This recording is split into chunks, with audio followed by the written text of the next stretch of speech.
Hello guys ఎలా ఉన్నారు? నేను మీ తెలుగు యానిమిస్ట్. ఈరోజు ఈ వీడియోలో నేను ఒమ్నిషియన్ ట్రేడర్ మానవ ఎక్స్‌ప్లనేషన్ సీరీస్‌ని కంటిన్యూ చేయబోతున్నా. అండ్ గైస్ లాస్ట్ వీడియోకి ఈ వీడియోకి 1 వీక్ గ్యాప్ వచ్చింది. నాకు ఎగ్జామ్స్ ఉండడం వల్ల రెగ్యులర్‌గా వీడియో పెట్టలేకపోయా. అండ్ ఈ వీడియో 30 మినిట్స్ వస్తుందని చెప్పా. కానీ మరీ లేట్ అయిపోతుందని చిన్న వీడియోలో రిలీజ్ చేస్తున్నా. అండ్ రేపటి నుంచి అందరికీ హాలిడేస్ కాబట్టి డైలీ వీడియోస్ పెడతా 1 వీక్ వరకు. సో మీరు తప్పకుండా వీడియోని ఫుల్‌గా చూసి సపోర్ట్ చేయండి. అండ్ కొత్త వాళ్ళు ఎవరైనా ఉంటే మన ఛానల్‌కి సబ్స్క్రైబ్ చేసుకోండి. సో ఈ వీడియోలో ఓన్లీ 7, 8 చాప్టర్స్‌ని ఎక్స్‌ప్లెయిన్ చేస్తున్నా. రేపు ఇంకో వీడియో వస్తుంది. తప్పకుండా చూడండి. అది లాంగ్ వీడియో. సో వెయిట్ చేసిన వాళ్ళందరికీ థ్యాంక్ యూ. అండ్ లేట్ చేయకుండా వీడియోలోకి వెళ్ళిపోదాం. చాప్టర్ 7. చాప్టర్ స్టార్టింగ్‌లో నామూన్ కిమ్ తను చనిపోయే కొద్ది క్షణాల ముందు కిమ్ డాక్‌జాని ఎలా బ్రతిమాలుతాడో చూస్తాం. తనని దయచేసి కాపాడమని, మనిషిని మనిషి కాపాడుకోకపోతే ఎలా అని ప్రాధేయపడతాడు. కానీ డాక్‌జా "నువ్వే కదా ఇంతకు ముందు చెప్పావు. కొత్త ప్రపంచం, కొత్త రూల్స్ అని. అందుకే నేను నిన్ను కాపాడను" అని అంటాడు. ఇంకా అలా నామూన్ కిమ్ భయంతో అరుస్తూ టైం అయిపోగానే బ్రెయిన్ బ్లాస్ట్ అయ్యి అక్కడే చనిపోతాడు. అప్పుడు వెంటనే అక్కడికి డొక్కెబి వస్తుంది. పర్లేదే. నా ఎక్స్‌పెక్టేషన్స్ బీట్ చేశారు. 2 నిమిషాలు అలా వెళ్ళొచ్చా? అప్పుడే ఇంత గందరగోళం జరిగిందా? మెయిన్ సినారియో 1 పూర్తయింది. బల్గువాంగ్‌కి వెళ్తున్న ట్రైన్ నంబర్ 3434లో, క్యాబిన్ నంబర్ 3807లో సర్వైవ్ అయిన వాళ్ళు 5 మంది. Hyunsung Lee, Sangah Yoo, Gilyoung Lee, Myungoh Han and Kim Dokja. Congratulations. అని డొక్కెబి అంటుంది. అండ్ వెంటనే ట్రైన్ కదలడం స్టార్ట్ అవుతుంది. సో ఇంకా ఇంటికి వెళ్ళిపోవచ్చేమో అని అందరూ అనుకుంటారు. కానీ ట్రైన్ బయట చూస్తే అందరూ షాక్ అయిపోతారు. ఒక పెద్ద సర్పెంట్ మాన్స్టర్ ఉంటుంది. అండ్ ఆ మాన్స్టర్ ట్రైన్ దగ్గరగా వస్తూ ఉంటే ట్రైన్ ఆగిపోతుంది. కానీ అది వాళ్ళని ఏమీ చేయదు. అండ్ మన డాగ్‌జా ఆ సర్పెంట్ మాన్స్టర్‌ని చూసి ఇలా అంటాడు. "ఈ సర్పెంట్ మాన్స్టర్ పేరు నాకు తెలుసు. దీన్ని ఇత్యోసార్ అంటారు. ఇదొక సీ సర్పెంట్. టీడబ్ల్యూఎస్ఏలో గ్రేడ్ 7 మాన్స్టర్. టీడబ్ల్యూఎస్ఏ ప్రపంచంలో సినారియోకి ప్రిఫరెన్స్ ఉంటుంది. ఒక గేమ్ లాగా. సో ఇప్పుడు మేము ఫస్ట్ సినారియో కంప్లీట్ చేసాం కాబట్టి, ఇంకో సినారియో వచ్చేదాకా ఈ సర్పెంట్ మమ్మల్ని అటాక్ చేయదు. సో ఇప్పుడు భయపడాల్సిన పనేం లేదు. అందరూ సేఫే" అని డాగ్‌జా అంటాడు. అండ్ డాగ్‌జా డొక్కబి తల మీద ఉన్న స్టార్స్‌ని చూసి కౌంట్ చేస్తాడు. 1, 2, 3, 20, 21 మొత్తం 21 మందున్నారు. అందుకే వీడింత హ్యాపీగా ఉన్నాడా అని డాగ్‌జా అనుకుంటాడు. సో గైస్ డాగ్‌జా మనకి 21 కాన్‌స్టెల్లేషన్స్ డొక్కబే ఛానెల్ ద్వారా వీళ్ళు ఆడిన ఫస్ట్ సినారియో గేమ్‌ని చూస్తూ ఉంటారని మనకు చెప్తాడు. అండ్ కాన్‌స్టెల్లేషన్స్ అంటే ఎవరు ఏంటి అని డాగ్‌జా మనకి ఇలా ఎక్స్‌ప్లెయిన్ చేస్తాడు. కాన్‌స్టెల్లేషన్స్ వీళ్ళు టీడబ్ల్యూఎస్ఏలో చాలా మిస్టీరియస్ హై లెవెల్ బీయింగ్స్. వేరే గ్యాలక్సీలో ఈ గేమ్‌నంతా ఒక బిగ్ బాస్ షోలా లైవ్‌లో చూసి ఎంజాయ్ చేస్తూ ఉంటారు. సింపుల్‌గా చెప్పాలంటే మనమంతా కంటెస్టెంట్స్. ఈ డొక్కబై ఏమో ఒక ఛానెల్. అండ్ కాన్‌స్టెల్లేషన్స్ మన గేమ్‌ని చూసే ఆడియన్స్. ఈ డొక్కబే ఛానెల్‌లో మొత్తం 21 వ్యూవర్స్ ఉన్నారు. అంటే 21 కాన్‌స్టెల్లేషన్స్ మనం ఆడే గేమ్‌ని చూస్తున్నారనమాట. అండ్ కొత్తగా వచ్చిన డొక్కబేకి ఈ వ్యూవర్‌షిప్ చాలా తక్కువేం కాదు. టీడబ్ల్యూఎస్ఏ ఒరిజినల్ స్టోరీలో నామూన్ కిమ్మే ఈ క్యాబిన్‌లో ఉన్న వాళ్ళందరిని చంపేస్తాడు. ఒక్క హ్యాంగ్ సాంగ్ లీన్ తప్ప. అని డాగ్‌జా ఎక్స్‌ప్లెయిన్ చేస్తాడు. అండ్ వెంటనే డాగ్‌జాకి కొన్ని నోటిఫికేషన్స్ వస్తాయి. నామూన్ కిమ్ చనిపోవడం వల్ల కొంతమంది కాన్‌స్టెల్లేషన్స్‌కి కోపం వస్తుంది. అండ్ అలాగే కొన్ని కాన్‌స్టెల్లేషన్స్ డాగ్‌జాని చూసి ఇంప్రెస్ కూడా అవుతారు. అండ్ 500 కాయిన్స్‌ని గిఫ్ట్‌గా ఇస్తారు. అండ్ అది చూసిన డాగ్‌జా ఇలా అనుకుంటాడు. ఆఫ్‌కోర్స్ నేనంటే కోప్పడే వాళ్ళు ఉంటారు. అలాగే నేనంటే ఇష్టపడే వాళ్ళు ఉంటారు. కాన్‌స్టెల్లేషన్స్ మీకు నా ఆట బాగా నచ్చుతుందని కోరుకుంటున్నా. ముందు ముందు కాయిన్స్ కాదు. మీ ప్రాణాలతో అడ్మిషన్ ఫీజు కడతారు. అని డాగ్‌జా తన మనసులో అనుకుంటూ ఉంటాడు. అండ్ వెంటనే సాంగా వచ్చి డాగ్‌జాని డిస్టర్బ్ చేస్తుంది. డాగ్‌జా నీకేం కాలేదుగా అని అడుగుతుంది. అలాగే ఈ పురుగులు ఉన్న కేజ్‌ని తన మీదకి విసిరినందుకు థాంక్స్ చెప్తుంది. అండ్ అది జస్ట్ కోయిన్సిడెన్స్ అని, ఇక మీదట అలా ఏం అవ్వదు అని డాగ్‌జా అంటాడు. సో గైస్ హీరో ఉద్దేశ్యం ఏంటంటే, ఈ చావు బ్రతుకుల సర్వైవల్ సిట్యుయేషన్‌లో తను ఎవరికీ ఫేవర్ చేయట్లేదు. తను బ్రతకడమే తన మెయిన్ ఉద్దేశ్యం. సో, ఇలాంటి సిట్యుయేషన్స్ మళ్ళీ రిపీట్ అవ్వని సాంగాకి ఎక్స్‌ప్లెయిన్ చేస్తాడు. ఎందుకంటే, ఇలాంటి సర్వైవల్ ప్రపంచంలో సర్వైవ్ అవ్వాలంటే ఎవరి గోల్ అయినా ఫస్ట్ వాళ్ళే బ్రతకాలని ఉంటుంది. అండ్ ఎవరి మీద ఫేవర్ చూపించకూడదు. అందుకే పురుగులు తక్కువున్నాయని డాగ్‌జా ర్యాండమ్‌గా ఎవరు బ్రతుకుతారో మీరే తేల్చుకోండని అలా కేజ్‌ని గాల్లోకి విసిరేస్తాడు. అండ్ నేనే బ్రతకాలి అనుకోకూడదు. వీలైనంత వరకు పక్క వాళ్ళకి హెల్ప్ కూడా చేస్తూ ఉండాలి. సో, అదన్నమాట. అండ్ డాగ్‌జా గిల్యాంగ్‌లీ దగ్గరికి వెళ్లి, "నీకు బ్రతకాలని ఉందా? నాతో పాటు ఉండు" అని అంటాడు. అండ్ డాగ్జా మంచితనం చూసి ఒక కాన్స్టలేషన్స్ 200 కాయిన్స్ ఇస్తాడు. అండ్ హాన్ ఇలా అంటాడు, ఇదిగో నువ్వు చెప్పిందంతా మేము చేశాం, ఇంక మమ్మల్ని వదిలేస్తావా, ఇంటికి వెళ్తాం మేము అని అంటాడు. అవునా? ఇంటికి వెళ్తావా? బయట చూసాగా ఎలా ఉందో? వదిలేయమంటావా?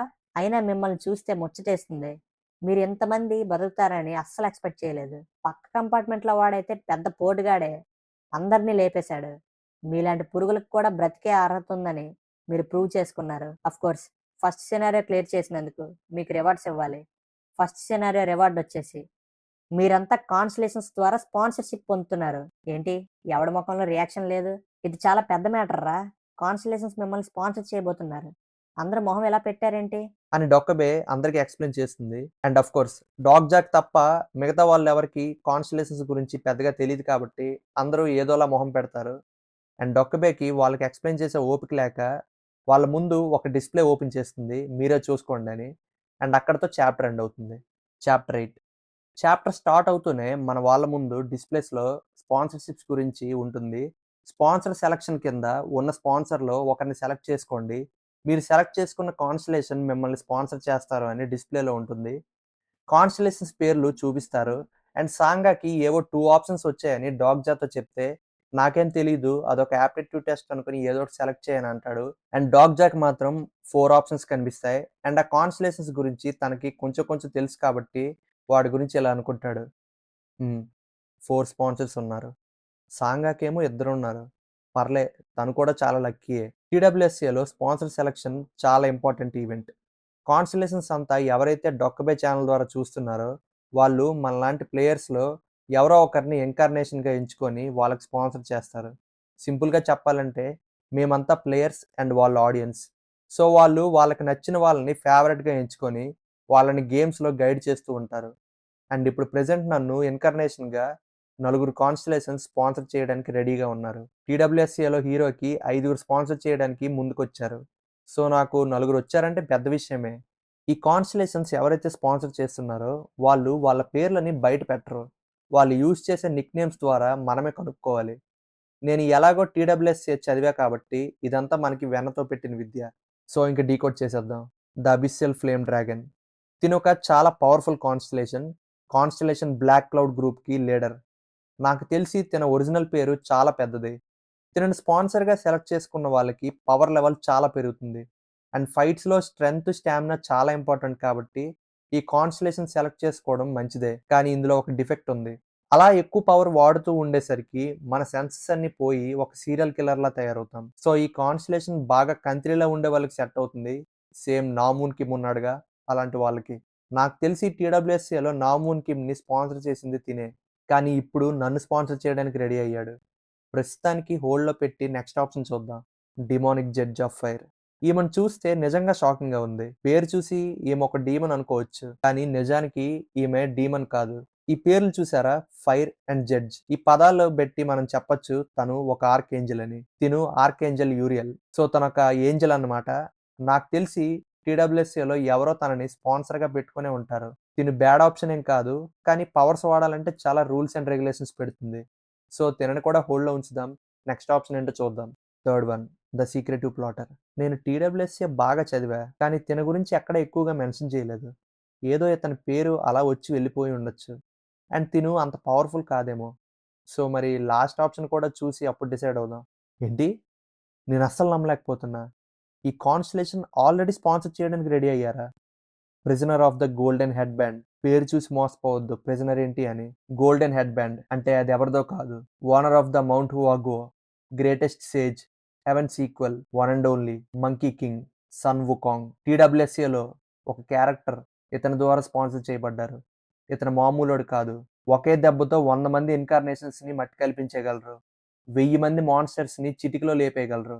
ఇతని గురించి టీడబ్ల్యూఎస్ఏలో ఆథర్ ఒక ఫుల్ పేరానే రాశాడు. నో డౌట్ ఇతనే అందరికన్నా పవర్‌ఫుల్ కాన్స్టలేషన్. సో, ఇతన్ని స్పాన్సర్‌గా ఉంచుకుంటే వాడిని ఓడించగలనా? అని డాగ్‌జా టీడబ్ల్యూఎస్ఏ మెయిన్ హీరోని ఓడించగలడా లేదా అని ఆలోచిస్తాడు. అండ్ స్పాన్సర్ సెలక్షన్‌కి టైం అయిపోతుంది. ఓకే గైస్, టైం అయిపోయిందమ్మా. ఓహో! ఎవరో మంచి ఆప్షన్ ఎంచుకున్నారు. ఏం పర్లేదు. ముందు ముందు మిగతా వాళ్ళకి కూడా చాలా ఆప్షన్స్ వస్తాయి. 10 నిమిషాల్లో కలుద్దాం. నెక్స్ట్ సినారియోకి ప్రిపరేషన్స్ చేసుకోవాలి. So, let's take a break. Bye bye. అని డొక్కబే అక్కడి నుంచి వెళ్ళిపోతుంది. అండ్ మన సర్వైవర్స్ అందరూ ఇలా మాట్లాడుకుంటారు. ఓకే. అందరూ ఇలా రండి. హాయ్! నా పేరు హ్యాంగ్ సాంగ్ లీ. ఇప్పుడు చెప్పడం కరెక్టో కాదో తెలీదు. కానీ నైస్ టు మీట్ యూ. చెప్పానుగా నీకు ముందే నేను ఆర్మీలో పనిచేస్తున్నా అని. ష్యూర్. నా పేరు డాగ్ జాకిన్. నాకు తెలిసి మీరు మీ యూనిట్‌తో కాంటాక్ట్ అవ్వలేరనుకుంటా. ఆ! అవును.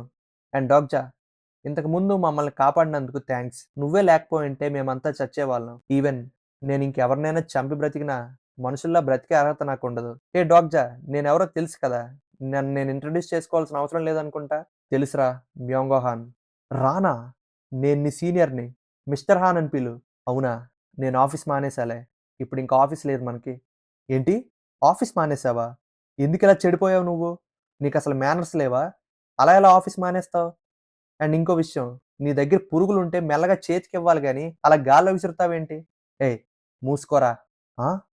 నువ్వు చిన్నప్పటి నుంచి ఇంతేనా? చుట్టూ జరుగుతుందేంటి? నువ్వు మాట్లాడుతుందేంటి? ఇంకా ఆఫీస్ అంటావు? ఓ పక్కన అందరూ పోతుంటే. మైనోసాఫ్ట్ అంట. ఆ తొక్కలో కంపెనీ ఇంకా ఉంటుందో లేదో కూడా తెలీదు ఈ గందరగోళంలో. అండ్ తినే కాదు, మీరందరూ సెన్స్‌లోకి రావాలి. డొక్కబే చెప్పినట్లు ఇదేం జోక్ కాదు. గేమ్ లాంటి interface, attribute Windows, skills, support చేసే కాన్స్టలేషన్స్. సో, మీకు అర్థమైందనుకుంటా. దేవుడా! ఇలాంటివి నేను నైట్ షిఫ్ట్‌లు చేసేటప్పుడు నవల్స్‌లో చదివేవాడిని. ఇప్పుడు ఇదంతా నిజమవుతుంటే నమ్మలేకపోతున్నా. ఇది కల అయితే బాగున్ను. పోనీ మనలో ఎవరో ఒకరికి సిట్యుయేషన్ మీద క్లారిటీ అయితే ఉంది. మరిప్పుడేం చేద్దామంటావు డాగ్‌జా? అని హ్యాంగ్ సాంగ్ లీ అంటాడు. అండ్ డాగ్‌జా మనందరం ట్రైన్ వదిలి కిందకి వెళ్ళిపోవాలి అని చెప్తాడు. అండ్ వాళ్ళంతా షాక్ అవుతారు. ఏంటి డాగ్‌జా ఏమంటున్నావు? ట్రైన్ వదిలి వెళ్ళిపోవడం ఏంటి? అని వాళ్ళు డాగ్‌జాని అడుగుతారు. అండ్ డాగ్‌జా పక్క క్యాబిన్‌లో ఉన్నది మామూలు వ్యక్తి కాదు అని అంటాడు. అండ్ వెంటనే తలుపుని గట్టిగా కాళ్ళతో తన్నే సౌండ్ వస్తుంది. అండ్ వాళ్ళంతా పక్క క్యాబిన్ వైపు చూస్తారు. సో, ఆ పక్క క్యాబిన్‌లో ఉన్న వ్యక్తి వీళ్ళ క్యాబిన్‌లోకి రావడానికి ట్రై చేస్తూ ఉంటాడు. ఇంక వాళ్ళందరూ భయపడిపోతారు. అండ్ అప్పుడు పక్క క్యాబిన్‌లో ఉన్న వ్యక్తి మంచోడా? చెడ్డోడా? అని మనమెలా అనుకుంటామని వాళ్ళంటే, డాగ్‌జా అప్పుడు పక్క క్యాబిన్‌లో ఒక్కరు గూడా మిగల్లేదు. అందరిని తను చంపేసాడు. సో, మీరే డిసైడ్ చేసుకోండి వాడిని కలవాలని ఉందా? లేదా? అని. ఇంక వెంటనే వాళ్ళంతా భయపడిపోయి అక్కడి నుంచి తప్పించుకోవడానికి ట్రై చేస్తారు. అండ్ మన హీరోకి తెలుసు పక్క క్యాబిన్‌లో ఎవరున్నారనేది. టీడబ్ల్యూఎస్ఏలో మెయిన్ హీరో పక్క క్యాబిన్‌లో ఉన్నాడు. సో, ఇంక మన వాళ్ళంతా అక్కడి నుంచి తప్పించుకోవడానికి ట్రై చేస్తూ ఉంటారు. అండ్ అక్కడితో చాప్టర్ ఎండ్ అవుతుంది. సో, గైస్ నెక్స్ట్ వీడియోలో ఇంక మన వాళ్ళు అక్కడి నుంచి ఎలా తప్పించుకున్నారు? టీడబ్ల్యూఎస్ఏ హీరో మన హీరోతో కలుస్తాడా? లేదా? ఇంకా నెక్స్ట్ సినారియో ఎలా ఉండబోతుంది అనేది నెక్స్ట్ వీడియోలో చూద్దాం. సో, వీడియోకి లైక్ చేసి సబ్స్క్రైబ్ చేసుకోవడం మాత్రం మర్చిపోవద్దు. రేపు ఈవినింగ్ నెక్స్ట్ వీడియో వస్తుంది. Thank you. Bye bye.